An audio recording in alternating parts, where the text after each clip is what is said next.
Hello, this is Brian. He's a therapy quail.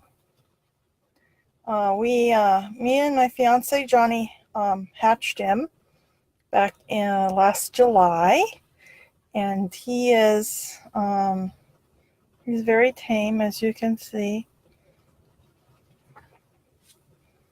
You can even hold him upside down and pet him.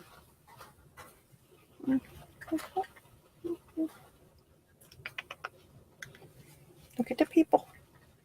We can't really see the people, but he's a very nice bird. Yes. Aren't you good? Yes. He wants to go exploring. Yes. Here, stand on my hand. Here you go.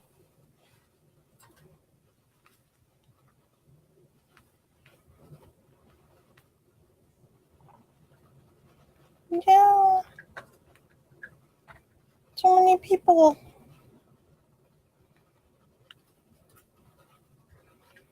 Yeah. I think he's going to crow soon. He does crow. He's a male. But you can get birds that don't crow. He's like, oh, my tummy petted.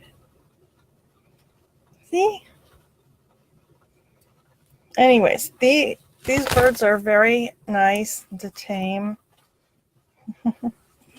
You can file their nails. They don't mind being petted or held or anything. He's just looking around. Just hold him and he looks around. I can actually hear one of the quail out there that's crowing. It's really cool. What? They're really good little animals. They're easy to take care of, easy to clean up, look after. They don't require much. Basically, they just, yeah, you don't require too much, do you? Just food and water. They do lay eggs. The females lay eggs. So they're really good, prolific egg layers. Yes. Well, you're not an egg layer, are you? Because you're a male. Only the females lay eggs. Yeah. Hey, David. This is Brian. He wants to go explore the RV. Huh. Yes. Brian wants to go and explore the RV. Anyways, we took him actually to Pennsylvania last year in September. He went on the plane with us and through airport security and everything. Yes. Oh, David says it's good to meet you.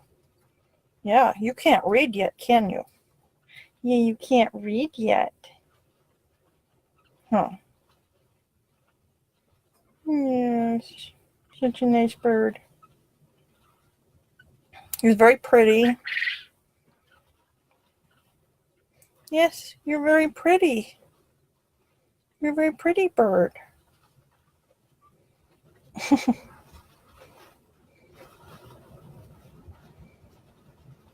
Yeah. You can tell they don't really mind being petted and played with. Basically, the flapping is the worst thing they do. Just get their nails trimmed. And we trimmed their wings so they don't fly too much. See, Brian's wings were trimmed a little bit. They're growing back, though. But yeah, we start clipping their wings. We start clipping their wings when they're about 3 to 4 weeks old. I forget when exactly. But it's when they start being able to flap out of the brooder box. Yes.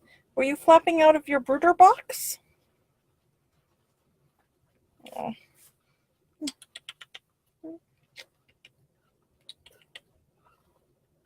Oh.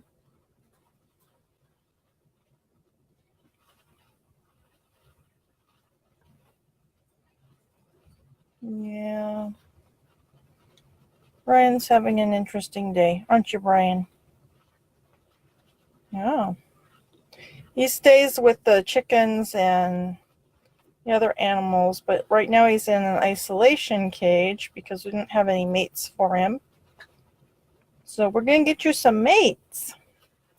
Yes. And then we'll put you in the big cages. Yeah. So we're going to end up breeding Brian eventually. We'll get some females for him and we'll end up with our second generation of quail. Huh, Brian? Yeah. You're our first generation of quail that we bred. We still have his parents. And we're actually hatching a third batch of quail from his parents' eggs. And then the next batch is actually going to be a completely different batch of quail that we're going to be hatching eggs from. So those might be the ones that we pick as the ones to breed with them. Anyways, they're extraordinarily easy to keep. Just like any other pet bird, like a canary. Well, they're better than a canary in that you can handle them. Huh, Brian? Yes, you can handle them. Will you stand on my hand? He likes to do that panting thing. Huh, yes. He's doing that panting thing a lot. And I think he wants to do something. I don't know.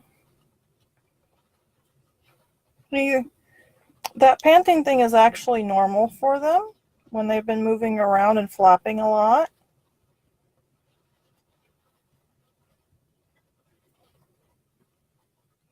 Keep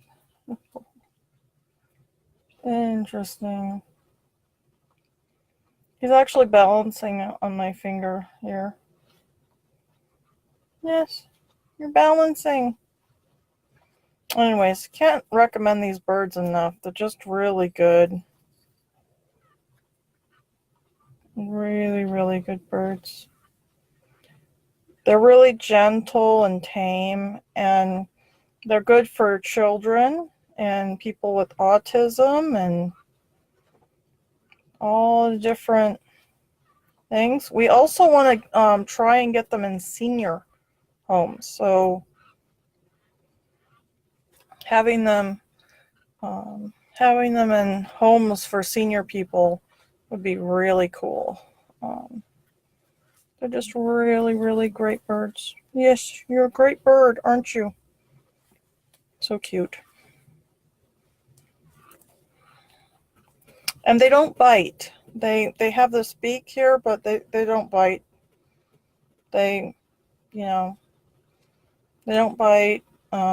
They can scratch you if you don't file their nails, but they let you file their nails. So the only excuse for getting scratched by a quail is laziness and not filing the nails. And I have not filed his nails for a good couple months. So if I get scratched, it's my fault. Which is always fun, huh? Yes. You're so cute. Oh, let me see. Do you get some food stuck on your face? Yeah, a little bit. Huh? A little bit of food? Yes. Yes. Oh, yes, you're so cute. His nice brown eyes.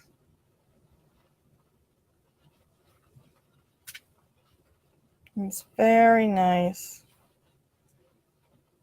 Very nice quail. I wish that Facebook had the automatic captioning that Google is coming out with. They're going to have, Google on YouTube is going to have live captioning of live videos. So you should have shown Doodle, he will fight. Yeah, that's true. Our rooster Doodle does fight. But this is Brian. He doesn't fight. He's very tame. Very tame. And you can let them walk around and they will sit on your lap. You know, when they're so inclined. Brian here just wants to walk around. Being in an isolation cage for a couple of days will do that to you.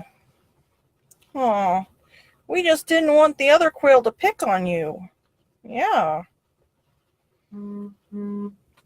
Sometimes they like to pick at each other's feathers out, so you gotta watch for that. But they're very easy to keep. If you keep 4, 1 male and 3 females, you get nice quail eggs that you can then incubate, or some people like to eat them. And then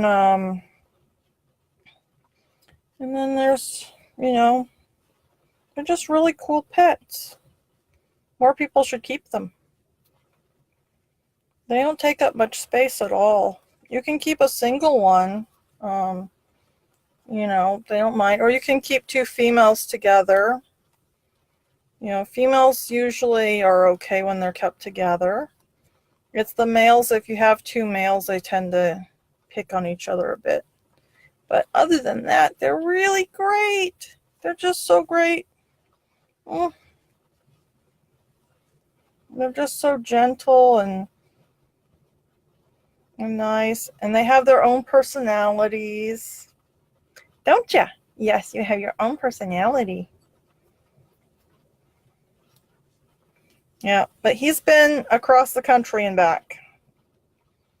And you can see this little tie that we put on his leg is so that Johnny, who's blind, could tell the males and females apart in the litter. I don't know if it's what you call a litter. Maybe it's a clutch. I forget what you call a group of quail eggs that hatch. Anyways, yeah, the first hatching came out. But yeah, we put these on so that as soon as we can sex them, we put these bands on them. So we know that we're the ones that hatched them, first of all. And Johnny can tell what sex they are. And we might be switching to colored bands so that we can tell which line they hatched from. Well, so I'll be able to tell which line they hatched from.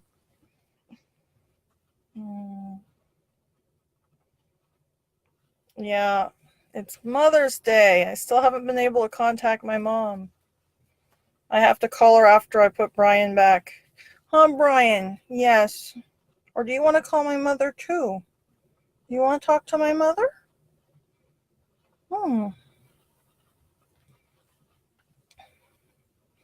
Yeah. So this is Brian the Therapy Quail. If you have questions or want more information, you can either ask me or you can sign up for our Therapy Quail list, where we're going to be posting updates and stuff about all things Therapy Quail. It's an email list that we won't be sending out very many emails though, so it's not like I'm going to send you one a day or something. You'll be lucky if you get one a month, if that, because I'm very lazy when it comes to doing email. But I will probably be sending out the videos we do of the new hatching. They're going to be coming out soon. And so I'll probably be posting those videos on YouTube and then emailing the links to people. Yes, we email people because email is good to have. Yes. As I talk to my bird, because, yeah. The nature of Facebook Live is if you do not have another person that you're chatting with live and you don't have many people making relevant comments to what you're talking about, then it's kind of hard to keep a thing going. There's only one live person on my viewer thingy. Anyways, this is Brian. He can stand on my hand. And he's just really cool. I highly recommend you get Therapy Quail. They're really easy to handle.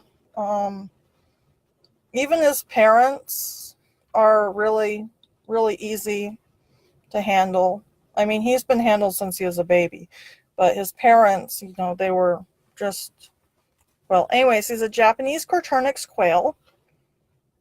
And yeah, if you're interested in more information, or you want to find out when we're going to be having like sets of quail, we're actually working on putting together a starter kit for people who want to keep these kind of quail, that would like include a cage and different stuff. So we're working on putting that together. I want to find a really appropriate cage for them, and also something that's easy to clean, because using a dog crate is okay, but what it is it's kind of a do-it-yourself thing, because you have to put pet screen around it so that it's not so the quail don't get out. They won't get out of the dog cage, but stray cats have been known to go after birds, and their paws can get through the dog crate. So if you put pet screen, that can't happen. And so I might make a do-it-yourself video of us putting pet screen on one of the cages, because I have not put pet screen on the cage yet. So maybe I can make a do-it-yourself video of that, and then get you some links to the kind of cages that we recommend. Because yeah, these animals are so great, and you can actually put them in a parakeet cage if you want to keep one or two. I don't suggest more than one or two in a parakeet cage. Fairly big size one. So they can like wander around and be nice to each other, and then of course you let them out and let them wander around the house and whatnot. So yes, this is my live video of Brian the Therapy Quail. He's been panting the entire time. He doesn't usually pant this much, but he was outside playing with them in the wind, and so he was flapping a lot. So he's just kind of panting for that reason. He's fine though. Oh, he's fine. He likes to pant like that when he's been flapping a lot. But he'll calm down and stop panting, and yeah, he's just kind of excited. It was kind of his first time acting him. I was holding him and his wings were out and he was able to feel the wind. It was really nice. Yeah. Oh, Brian.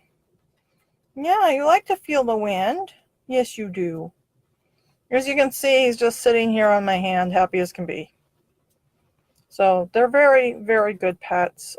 Very good therapy animals.